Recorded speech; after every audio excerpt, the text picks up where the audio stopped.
Good morning दोस्तों, कैसे हैं आप? मैं अमित सर एक बार फिर से स्वागत करता हूं आपका A1 education point YouTube channel पर। और जैसे कि मैंने प्रॉमिस किया था कि डेली आपके समक्ष जीके का 5 मिनट शो लेकर मैं उपस्थित रहूंगा, तो मैं आपकी सेवा में हाजिर हूं। टाइम खराब नहीं करते हैं। टॉपिक आप मेरे पीछे देख पा रहे हैं। आज का टॉपिक है टाइगर प्रोजेक्ट। टाइगर प्रोजेक्ट, बाघ परियोजना। तो शुरू करते हैं आज का टॉपिक। तो देखिए प्यारे बच्चों, जैसे कि आपको पता है कि बाघ परियोजना हमारा टॉपिक है।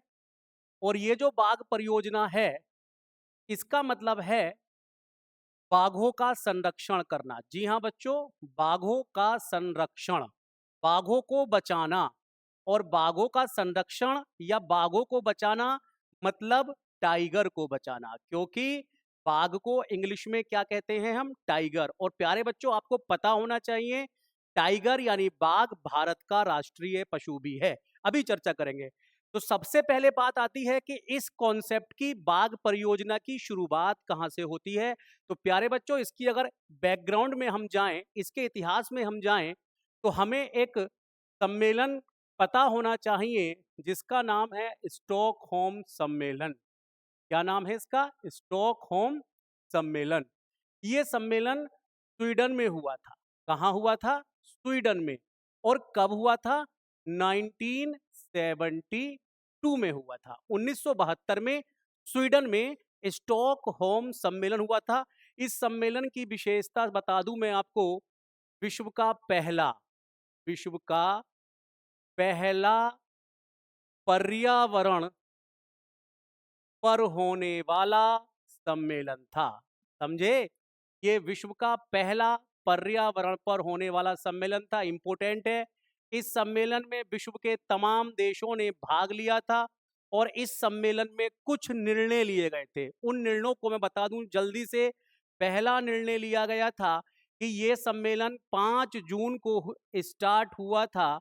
तो इसी सम्मेलन में एक निर्णय लिया गया कि प्रत्येक वर्ष 5 जून को एनवायरमेंट डे अर्थात पर्यावरण दिवस मनाया जाएगा। दूसरा दूसरा निर्णय इसमें लिया गया कि एक ऐसी संस्था की स्थापना की जाएगी जो पूरे विश्व में पर्यावरणीय समस्याओं का सामना करेगी, उनका समाधान करेगी।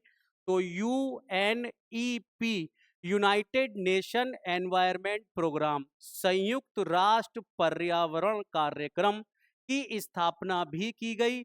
और इसका हेडक्वार्टर बनाया गया नैरोबी में। कहां बनाया गया? नैरोबी में। और नैरोबी कहां है? केन्या में है। और प्यारे बच्चों, तीसरा इसमें निर्णय लिया गया कि जो भी अपने अपने देशों की विलुप्त होने वाली प्रजातियां हैं, विलुप्त होने वाली जो जीव हैं, वन्य जीव हैं बेसिकली, उन वन्य जीवों का संरक्षण किया जाए। तो प्यारे बच्चों, हम जो टॉपिक कवर कर रहे हैं उस टॉपिक का नाम है टाइगर प्रोजेक्ट, बाघ परियोजना। बाघ परियोजना कहां से निकल कर आया, कहां से ये कॉन्सेप्ट आया, इस पर चर्चा करी। स्टॉकहोम सम्मेलन पर हम गए। स्टॉकहोम सम्मेलन स्वीडन में, स्वीडन की राजधानी है स्टॉकहोम। 1972 1972 में हुआ था। विश्व में होने वाला, पर्यावरण पर होने वाला ये पहला सम्मेलन था। इसमें कुछ गिने चुने निर्णय लिए गए। पहला, ये सम्मेलन 5 जून को शुरू हुआ था, 5 जून 1972 को। तो इसीलिए इस सम्मेलन की स्मृति में प्रतिवर्ष 5 जून को एनवायरमेंट डे मनाने का निर्णय लिया गया। दूसरा समझिएगा, UNEP, united nation environment programme, संयुक्त राष्ट्र पर्यावरण कार्यक्रम नामक एक अंतर्राष्ट्रीय संस्था का गठन किया गया जो विश्व में पर्यावरण जैसी समस्याओं पर काम करती है। और इसका हेडक्वार्टर बनाया गया नैरोबी, केन्या, अफ्रीकन कंट्री है केन्या, वहां पर इसका हेडक्वार्टर बनाया गया। और तीसरा इसमें जो निर्णय लिया गया वो यह लिया गया कि जो भी वन्य जीव विलुप्त होने की कगार पर हैं, जो भी वाइल्ड लाइफ, जो भी वन्य जीव, जो वनों में रहने वाले जीव जंतु हैं, अगर वो अ, विलुप्त होने की कगार पर हैं तो उनका क्या किया जाए? स्पेशल संरक्षण किया जाए, उनको कंजर्वेटिव किया जाए, कंजर्वेशन किया जाए। ठीक है? बस यहीं से मैंने आपको इसलिए समझाया कि ये जो पॉइंट है संरक्षण करना, सॉरी, ये जो पॉइंट है कि वन्य जीवों का संरक्षण करना, इसी पॉइंट से निकल कर आया क्या? Tiger project. और विश्व में बाघों की संख्या लगातार गिरती जा रही थी, विश्व में बाघों की संख्या लगातार गिरती जा रही थी। इसीलिए इसीलिए 1973 में 1973 में भारत ने भी दूसरे देशों की भांति अपने यहां प्रोजेक्ट टाइगर को शुरू किया।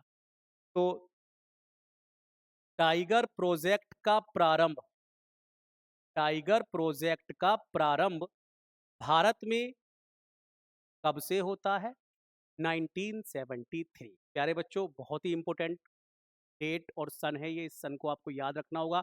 कई मर्तबा परीक्षा में आ चुका है कि भारत में बाघ परियोजना कब शुरू हुई थी, जिसका उद्देश्य बाघों का संरक्षण था। तो आप देख पा रहे हैं मेरे पीछे 1973। अब देखिए, यहां पर हमने देखा कि ये जो बाघ परियोजना है, ये बाघ परियोजना जो है, ये बाघ परियोजना 1973 में शुरू हुई थी भारत में।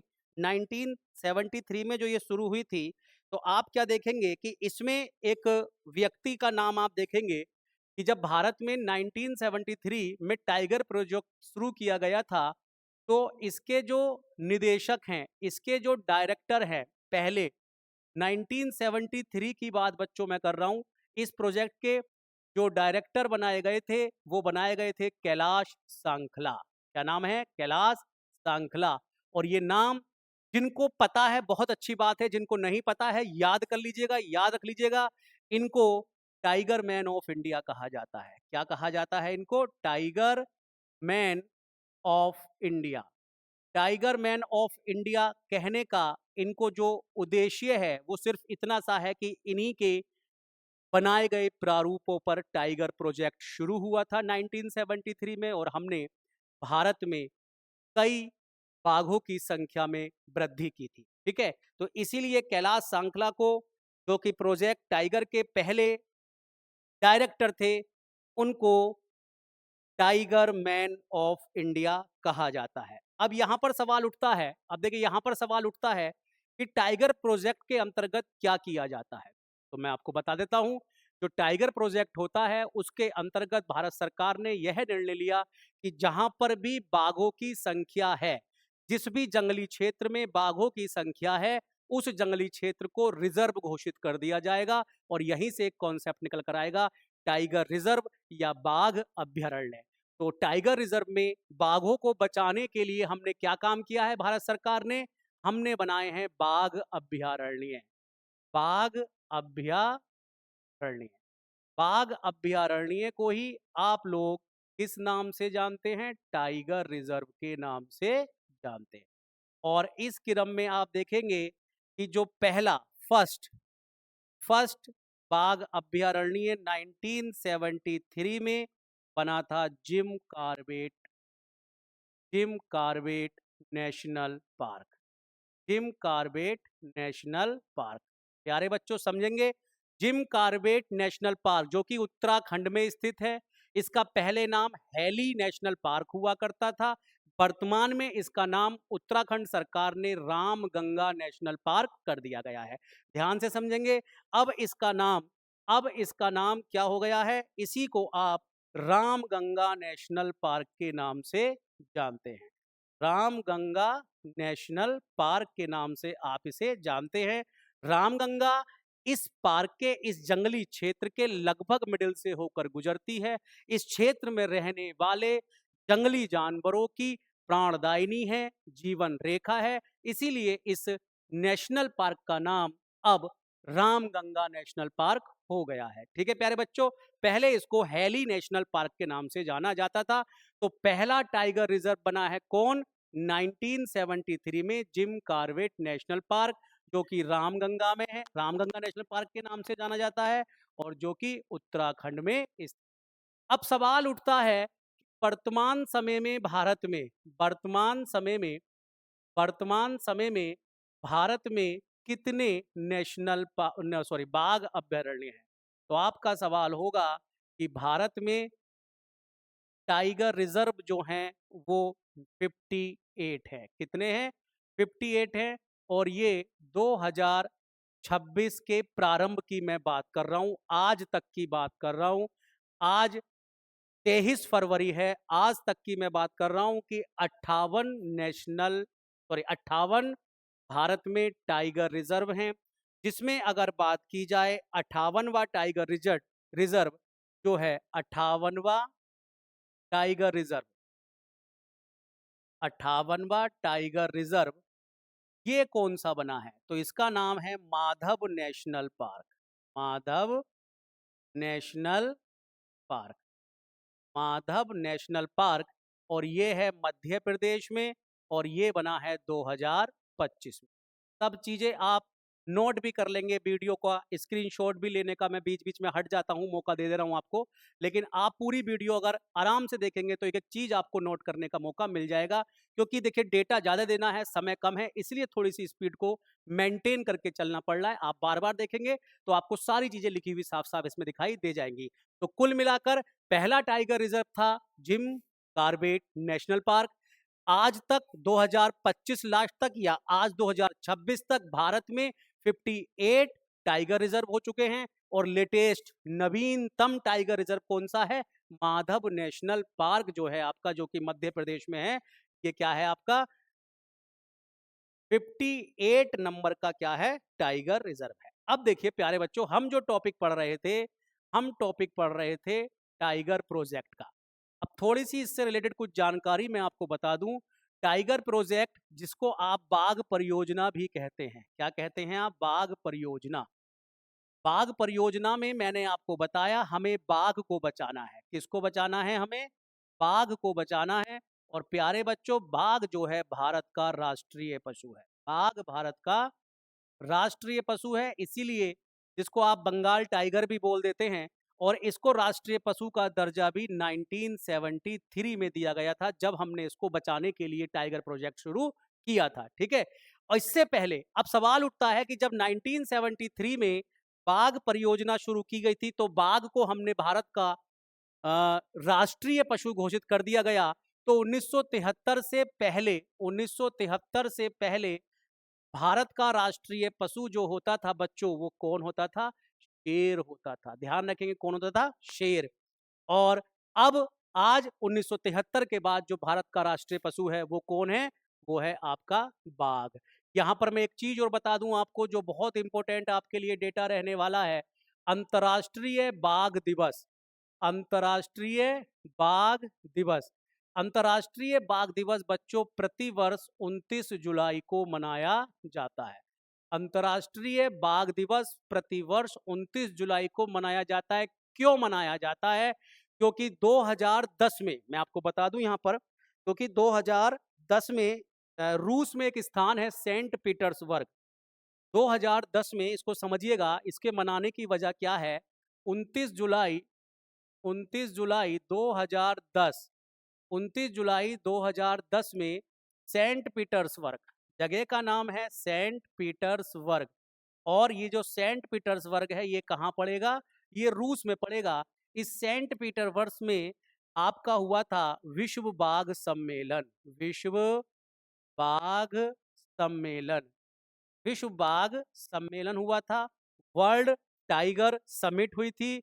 और इस वर्ल्ड टाइगर समिट में निर्णय लिया गया था, इस निर्णय लिया गया था कि 2022 तक, 2022 तक बाघों की संख्या, बाघों की संख्या दोगुनी कर दी जाएगी।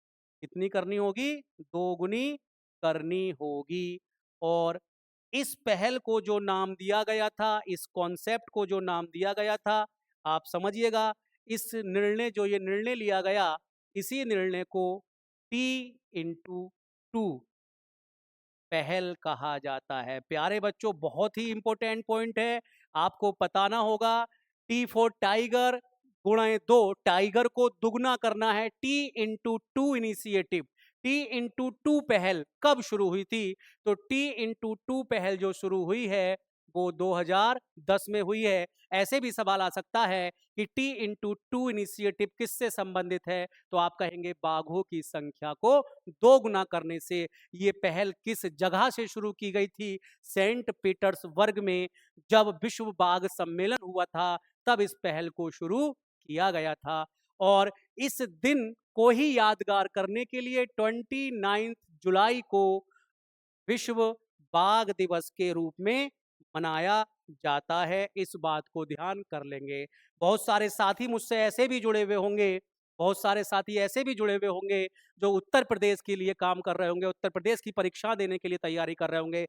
निकट भविष्य में लेखपाल है, कांस्टेबल है, दरोगा है और तमाम तरह की होमगार्ड है। बहुत सारी ऐसी परीक्षाएं हैं जो आपके होने वाली हैं, तो उसके लिए भी मैं थोड़ा सा सोच कर चल रहा हूँ इसी टॉपिक से रिलेटेड। तो आपको बता देता हूँ, उत्तर प्रदेश में टाइगर रिजर्व, उत्तर प्रदेश में टाइगर रिजर्व। और ये देखेंगे, जब आप देखेंगे उत्तर प्रदेश में टाइगर रिजर्व, तो आपका सवाल होगा 4 टाइगर रिजर्व है। कितने रिजर्व है बच्चों? 4 टाइगर रिजर्व है। अब इसमें आपको बताना होगा कि कौन कौन सा टाइगर रिजर्व है। तो देखिए, पहला नाम आता है इसमें दुधवा नेशनल पार्क का। इसका दुधवा नेशनल पार्क। और ये जो दुधवा नेशनल पार्क है, ये है लखीमपुर, लखीमपुर खीरी, उत्तर प्रदेश का नेपाल से सटा एक जंगली जिला है, जंगलों से घिरा हुआ जिला है लखीमपुर खीरी।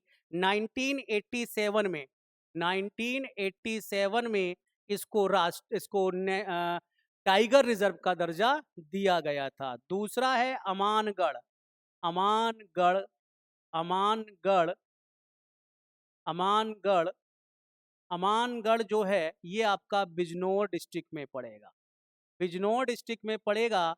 और 2012 में अमानगढ़ के जंगल को टाइगर रिजर्व घोषित किया गया था। तीसरा है पीलीभीत टाइगर रिजर्व, तीसरा है Pilibhit tiger reserve. Pilibhit tiger reserve Pilibhit district में ही पड़ेगा और इसको 2014 में इसको टाइगर रिजर्व का दर्जा दिया गया था। चौथा है रानीपुर टाइगर रिजर्व, रानीपुर, देखिए इसको मैं मिस्टेक, थोड़ा सा नेशनल पार्क की जगह टाइगर रिजर्व कर दीजिएगा। दुधवा नेशनल पार्क भी है और दुधवा नेशनल पार्क में ही दुधवा टाइगर रिजर्व बनाया गया, दुधवा टाइगर रिजर्व बनाया गया। तो रानीपुर टाइगर रिजर्व जो है चित्रकूट में पड़ेगा, ये चित्रकूट डिस्ट्रिक्ट में पड़ेगा। 2022 में 2022 में इसको दर्जा दिया गया था। अब एक लेटेस्ट जानकारी उत्तर प्रदेश के लिए और बता देता हूं टाइगर रिजर्व से। आपको बॉक्स बना के लिखना होगा सुहेलवा। सुहेलवा आपका 3 डिस्ट्रिक्ट में फैला हुआ एक जंगली क्षेत्र है, गोंडा, गोंडा प्लस बलरामपुर, 3 डिस्ट्रिक्ट में फैले मिलेगा, बलरामपुर प्लस श्रावस्ती, श्रावस्ती। तो सुहेलवा जो जंगली क्षेत्र है, सुहेलवा जो जंगली क्षेत्र है वो आपका 3 डिस्ट्रिक्ट में फैला हुआ मिलता है। और इसके बारे में लेटेस्ट डाटा ये है, ये प्रस्तावित, क्या बोलेंगे आप इसको? प्रस्तावित, प्रस्तावित टाइगर रिजर्व, प्रस्तावित टाइगर रिजर्व है। मतलब उत्तर प्रदेश का 5वां टाइगर रिजर्व जो बनेगा वो बनेगा सुहेलवा टाइगर रिजर्व। तो प्यारे साथियों, समय ज्यादा लग सकता है लेकिन एक एक पॉइंट आपके काम का है। इस वीडियो को वॉच करें, देखें, और अगर सब कुछ ठीक लगता है, आपको लगता है चीजें आपके काम की चल रही हैं, तो चैनल को सब्सक्राइब तो करें ही करें, साथ ही साथ इस वीडियो को शेयर भी कर दीजिएगा। धन्यवाद। जय हिंद, जय भारत।